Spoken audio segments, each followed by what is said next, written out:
Olá, começa agora mais um Imortais que Fazem História. Aqui recebemos os mais importantes nomes da literatura de todos os tempos, sejam eles autores ou personagens. E hoje temos a presença de dois imortais ao vivo, ou aos vivos, parafraseando outro poeta, o compositor Chico César. Bem, a vantagem de serem imortais é que nossos entrevistados podem se encontrar em qualquer tempo ou espaço.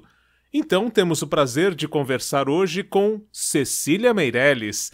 Tudo bem, poeta? Acha mesmo que tem motivo para tão longa viagem apenas para estar aqui com o nosso público?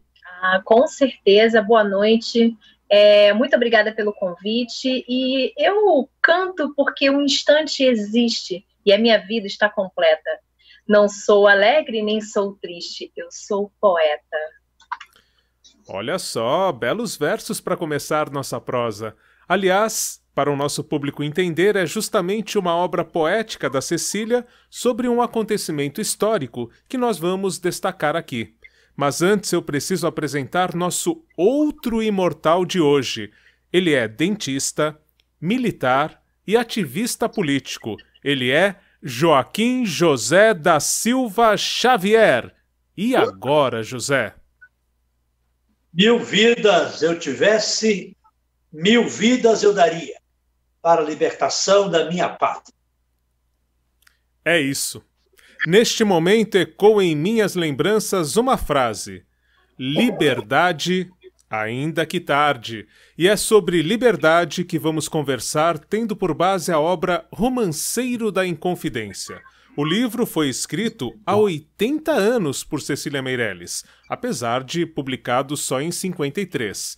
E tem em Tiradentes, o Joaquim José da Silva Xavier, uma das presenças mais marcantes. Para começo de conversa, o que podemos falar sobre a Inconfidência Mineira? Bom, por volta de 1780, eu e alguns amigos sonhávamos em libertar o Brasil do domínio de Portugal. Lá onde morávamos, em Minas Gerais, Vila Rica, nossas vidas eram um verdadeiro desastre. Então, eu e alguns amigos começamos a nos organizar, começamos com as reuniões. Inclusive, eu mesmo fui até Rio de Janeiro, capital federal na época, para dar um basta naquela situação, aquela situação de opressão do nosso povo brasileiro. Tiradentes, parece que de lá para cá alguma coisa melhorou, mas não mudou tanto assim, infelizmente. Hoje o povo tem que permanecer na luta para que a palavra liberdade continue ressoando, não é mesmo, Cecília? É verdade.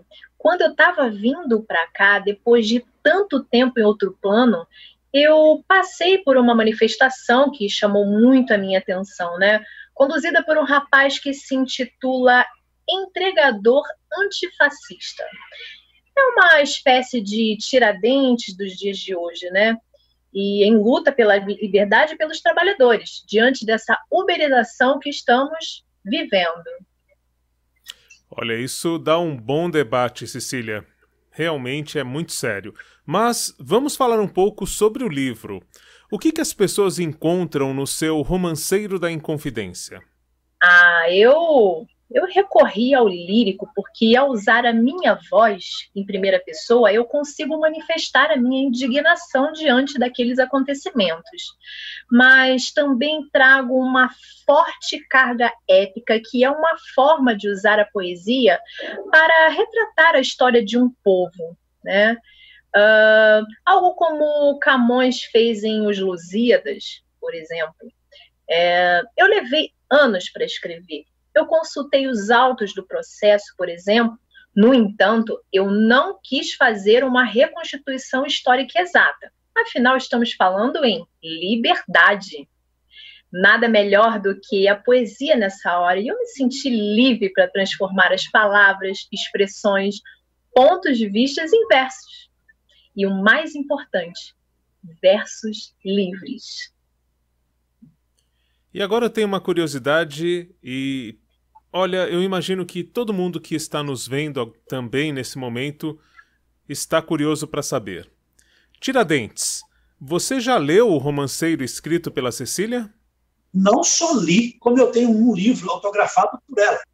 E o que mais me encantou no livro é que Cecília Meirelles, os poemas são narrados a partir de personagens que realmente fizeram parte do movimento, como meu amigo jurista, poeta e ativista Tomás Antônio Gonzaga.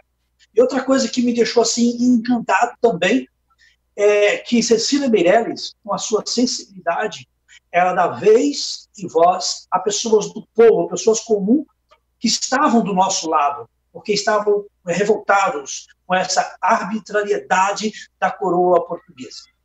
Como é bom ouvir isso, Tiradentes. Foi um exercício árduo para atingir esse resultado.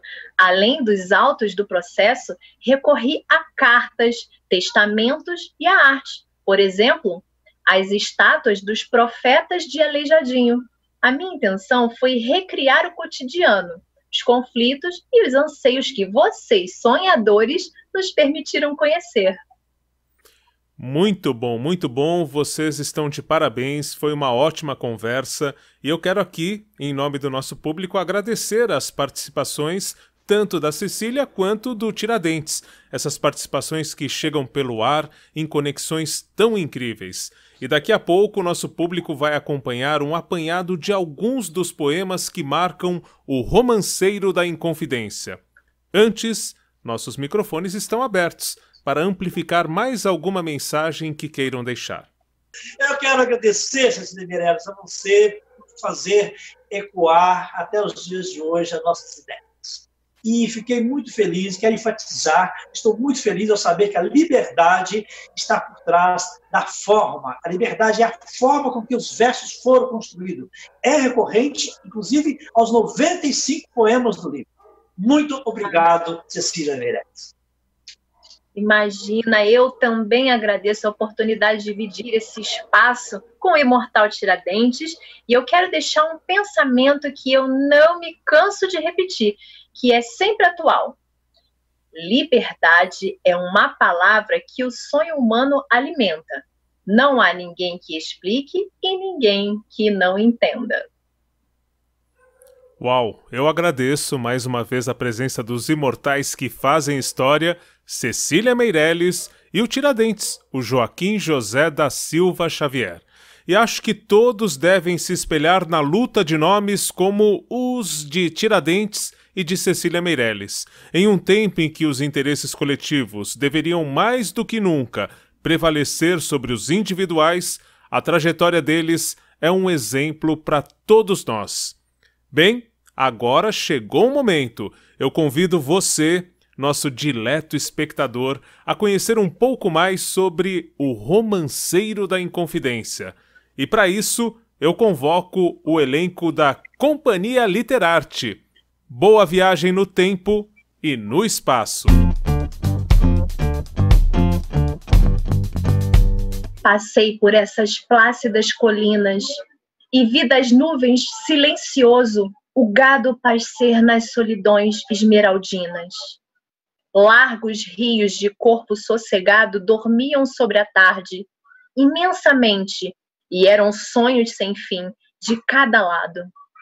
Entre as nuvens, colinas e torrente, uma angústia de amor estremecia a deserta amplidão na minha frente. Que vento, que cavalo, que bravia saudade me arrastava a esse deserto e me obrigava a adorar o que sofria? Passei por entre as grotas negras, perto dos arroios fanados, do cascalho cujo ouro já foi todo descoberto. As mesmas salas deram-me agasalho, onde a face brilhou de homens antigos, iluminada por aflito orvalho.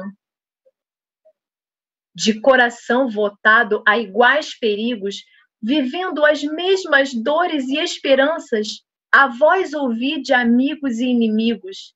Vencendo o tempo, fértil em mudanças, conversei com doçura as mesmas fontes e vi serem comuns nossas lembranças. Da brenha tenebrosa aos curvos montes, do quebrado almocafre aos anjos de ouro que o céu sustém nos longos horizontes. Tudo me fala e entende do tesouro arrancado a estas minas enganosas, com sangue sobre a espada, a cruz e o louro. Tudo me fala e entendo. Escuto as rosas e os girassóis destes jardins, que um dia foram terras e areias dolorosas, por onde o passo da ambição rugia, por onde se arrastava, esquartejado, um mártir sem direito de agonia. Escuto os alicerces que o passado tingiu de incêndio. A voz dessas ruínas, de muros de ouro em fogo evaporado. Altas capelas cantam-me divinas fábulas. Torres, santos e cruzeiros apontam-me altitudes e neblinas. Ó pontes sobre os córregos, ó vasta desolação de ermas, estéreis serras que o sol frequenta e a ventania gasta. Rubras, cinéreas, tenebrosas terras retalhadas por grandes golpes duros, infatigáveis, seculares guerras. Tudo me chama. A porta, a escada, os muros, as lajes sobre os mortos ainda vivos, dos seus próprios assuntos inseguros. Assim viveram chefes e cativos, um dia, neste campo, entrelaçados na mesma dor quiméricos e altivos. E assim me acenam por todos os lados. Por que a voz que tiveram ficou presa na sentença dos homens e dos fados? Cemitério das almas. Que tristeza nutre as papoulas, que tão vaga essência. Tudo é sombra de sombras, com certeza. Um mundo, vaga e inábil aparência, que se perde nas lápides escritas sem qualquer consistência ou consequência. Vão-se as datas e as letras eruditas na pedra e na alma, sob etéreos ventos em lúcidas venturas e desditas. E são todas as coisas uns momentos de perdulária fantasmagoria, jogo de fugas e aparecimentos. Das grotas de ouro à extrema escadaria, por asas de memória e de saudade, com o pó do chão, meu sonho confundia. Armado pó que finge eternidade, lavra a imagem de santos e profetas, cuja voz silenciosa nos persuade. Eu recompunha as coisas incompletas, figuras inocentes, vis, atrozes, vigários, coronéis, ministros, poetas. Retrocedem os tempos tão velozes que ultramarinos, árcades, pastores falam de ninfas e metamorfoses. E percebo os suspiros dos amores quando por esses prados florescentes se erguem duros punhos e agressores.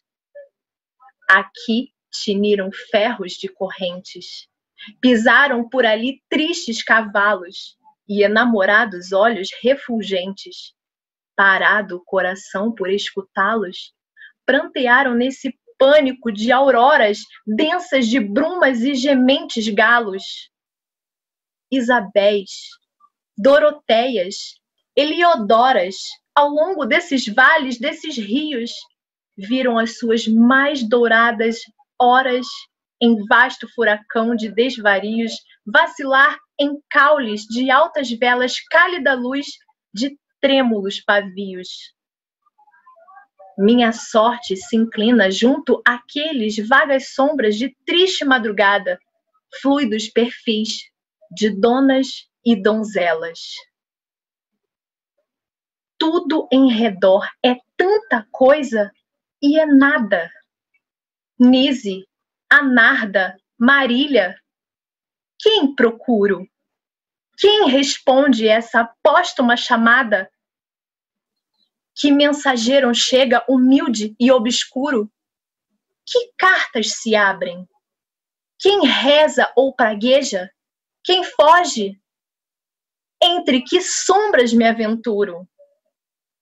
Quem soube de cada santo em cada igreja?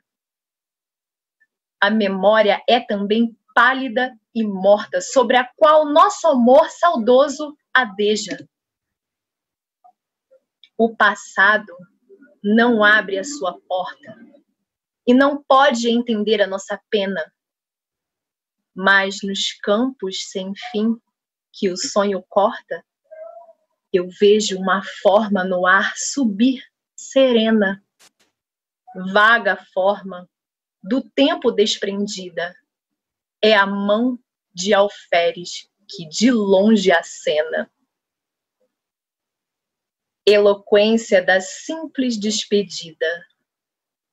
Adeus, que trabalha, vou para todos. E esse adeus estremece a minha vida.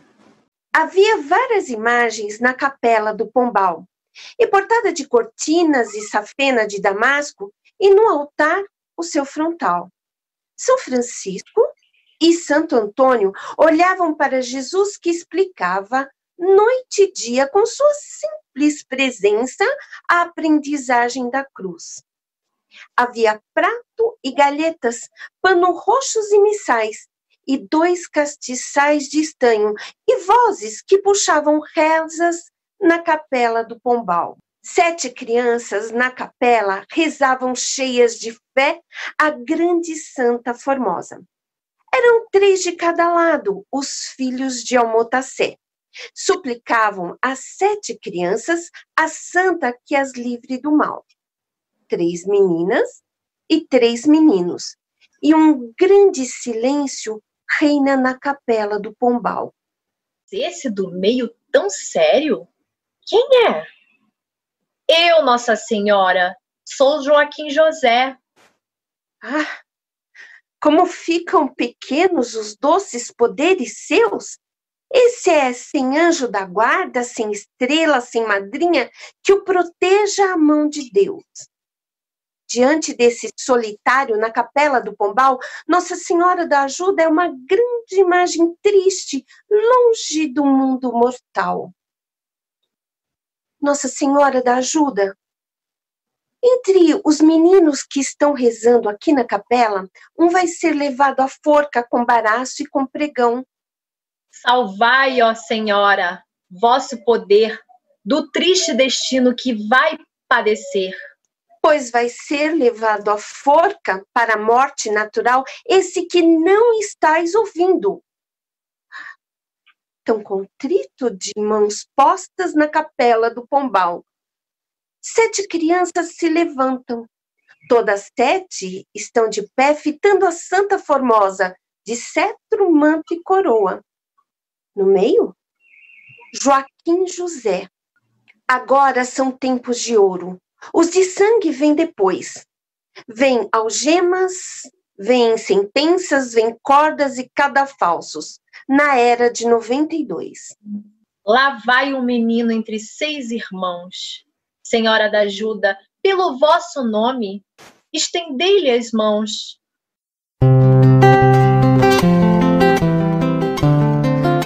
Arrematai o machinho castanho e rosilho.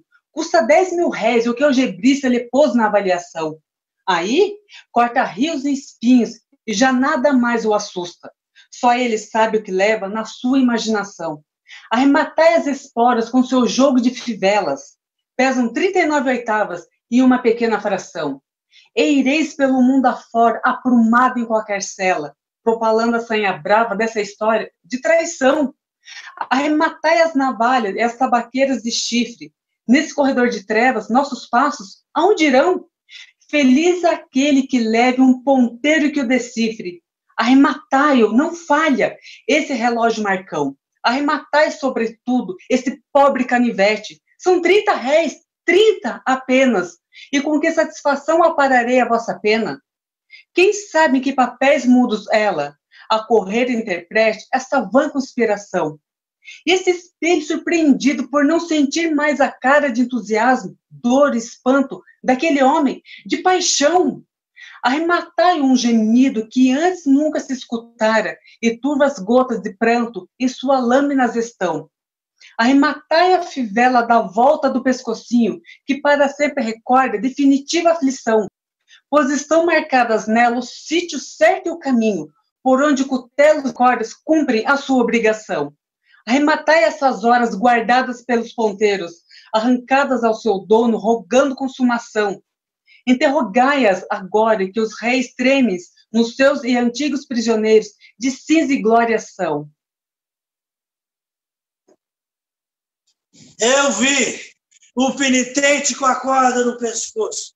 Ó, a morte era de menos, mas era o alvoroço.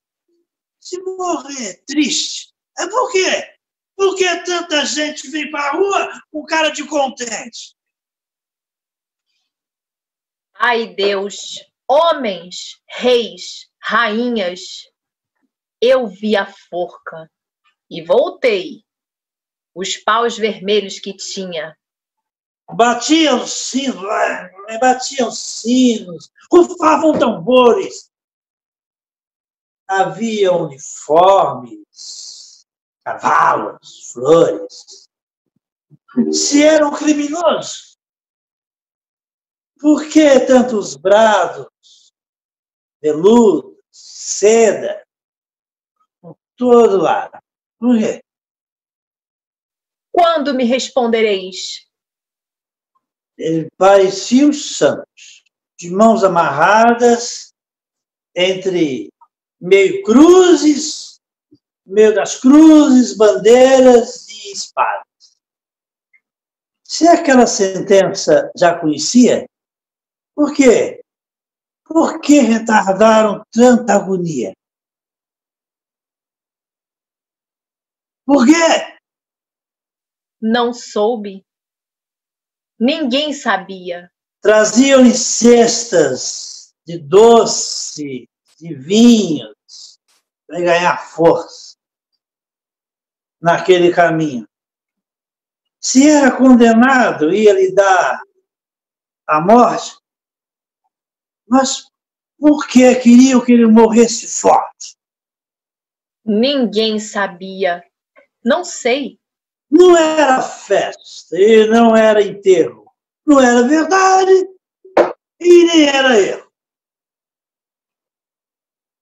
Então, por que se ouve salmos, ladainhas, se tudo é vontade da nossa rainha? Deus, homens, rainhas, reis, que grande desgraça a minha! Nunca vos entenderei. Joaquim José da Silva Xavier era o nome de Tiradentes. Foi sacrificado pela nossa liberdade.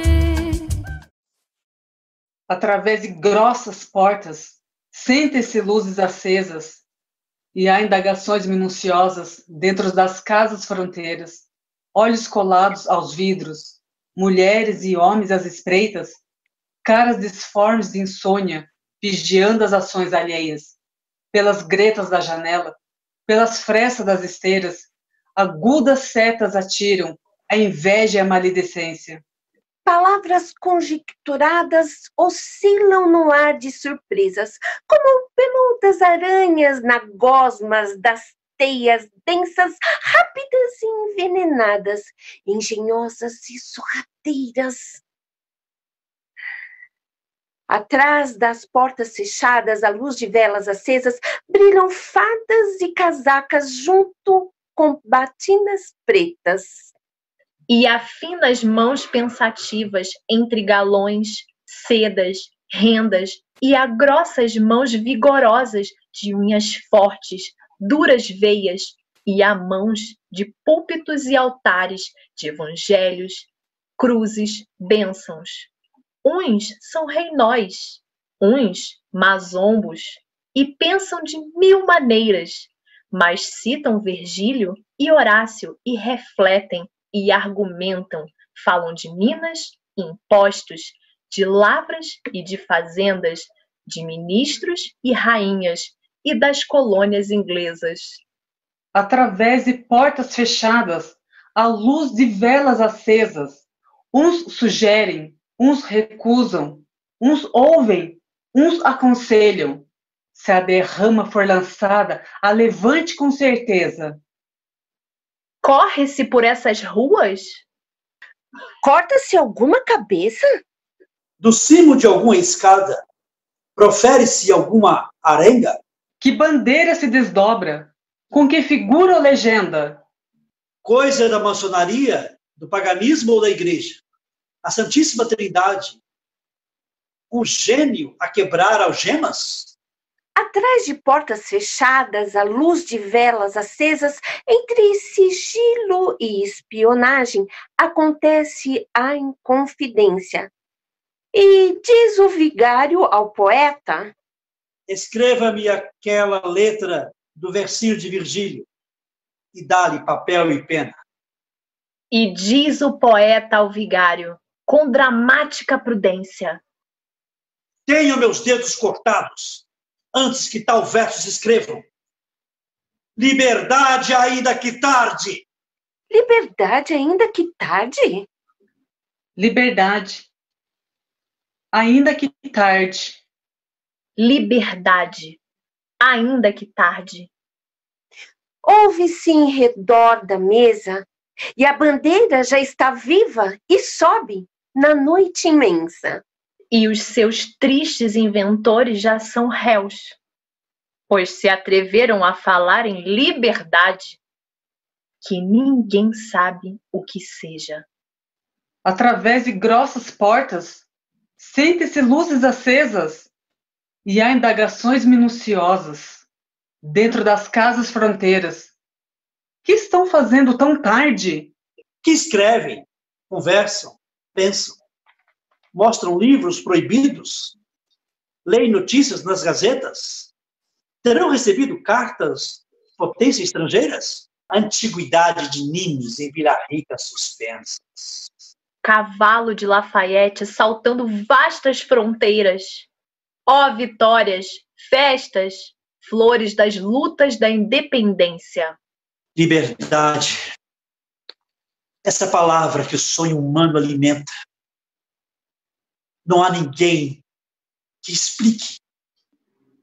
E não há ninguém que não entenda. Por aqui passava um homem e como o povo se ria.